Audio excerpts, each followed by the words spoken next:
আসসালামু আলাইকুম। আমার চ্যানেলে আরেকটি নতুন ভিডিওতে সবাইকে স্বাগতম জানাচ্ছি। বাজিগার পাখি কিন্তু এখন আমরা অনেকেই বাসায় পালন করে থাকি। আজকে আমার ভিডিওর টপিক হচ্ছে বাজরিগার পাখির হ্যান্ড ফিডিং এর ফর্মুলা তৈরি, হ্যান্ড ফিডিং করানোর নিয়ম, হ্যান্ড ফিডিং করানোর সময় কি কি সাবধানতা ও সতর্কতা অবলম্বন করতে হবে, অর্থাৎ হ্যান্ড ফিডিং এর যাবতীয় বিষয়গুলো নিয়ে আজকে আলোচনা করব।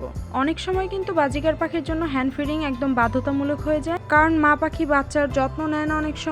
অনেক সময় দেখা যায় মা পাখিটা মারা যায় অথবা উড়ে চলে যায়, অথবা বাচ্চা বড় হয়ে গেলে ওদের ব্রিডিং মুড চলে আসে, তখন বাচ্চার যত্ন নেয় না, আবারও ডিম দিতে শুরু করে। এরকম সময় কিন্তু হ্যান্ড ফিডিং করিয়ে বাচ্চাকে বড় করতে হয়। তো আজকে আমি বাজিগার পাখির বাচ্চাদের জন্য একটি হ্যান্ড ফিডিং এর ফর্মুলা প্রস্তুত করে দেখাবো। চলুন তৈরি করা যাক। তো এখানে আমি নিয়েছি মসুরের ডাল, সিড মিক্স, গম, ছোলা, মুগ ডাল খোসা সহ, আর চিনি গুঁড়া পোলার চাল।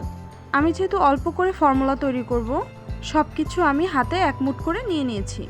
এখানে আমি ভুট্টা নিয়েছি, ভুট্টার গুঁড়াটা ব্যবহার করছি। এরকম আধা ভাঙা ভুট্টার গুঁড়া বাজারে কিনতে পাওয়া যায়, আপনারা চাইলে এখানে আস্ত ভুট্টাটাও ব্যবহার করতে পারেন।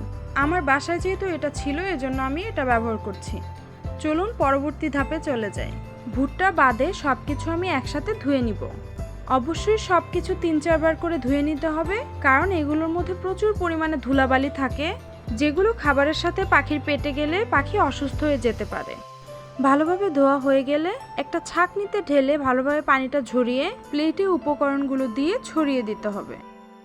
এবার খাবারগুলোকে রোদে শুকিয়ে নিতে হবে।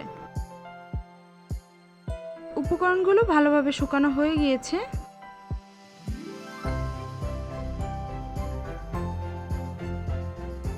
এবার চুলোতে আমি একটা কড়াই বসিয়ে দিয়েছি। এখানে আমি শুকনো উপকরণগুলো ভেজে নিব। চুলার আঁচটা লোতে রেখে একটু সময় নিয়ে এগুলোকে ভেজে নিব। খুব দ্রুত নাড়াতে হবে, পুড়ে গেলে কিন্তু এগুলো দিয়ে ফর্মুলা তৈরি করা যাবে না। দেখতে পাচ্ছেন নিশ্চয়ই এদের কালারটা কিন্তু চেঞ্জ হয়ে এসেছে। মোটামুটি 10 থেকে 15 মিনিট মতো ভেজে নিলেই হবে।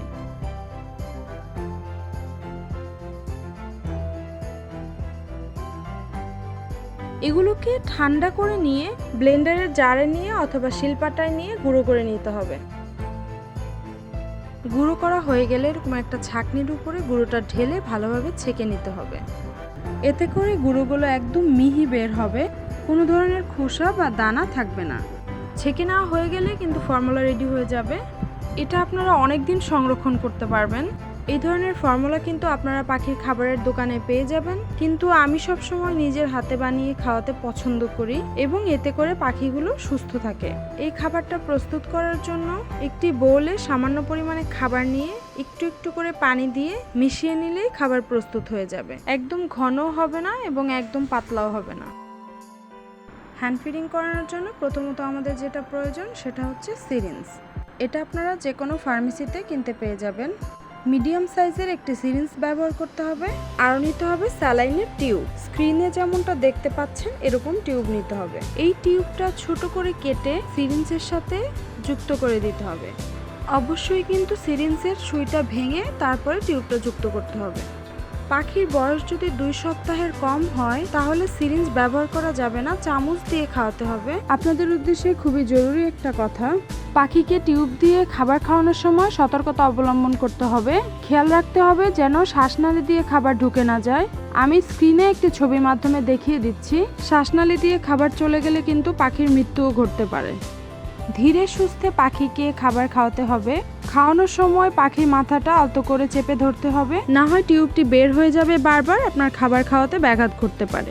খাবার খাওয়ানোর পরে ওদের খাদ্যনালীতে হালকা একটু ম্যাসাজ করে দিতে হবে। এভাবেই আপনারা আপনাদের পাখিকে খাবার খাওয়াতে পারেন। ভিডিওটি ভালো লাগলে অবশ্যই চ্যানেলটি সাবস্ক্রাইব করে পাশে থাকবেন। সবাই ভালো থাকবেন, আমার পাখির জন্য দোয়া করবেন। আল্লাহ হাফেজ।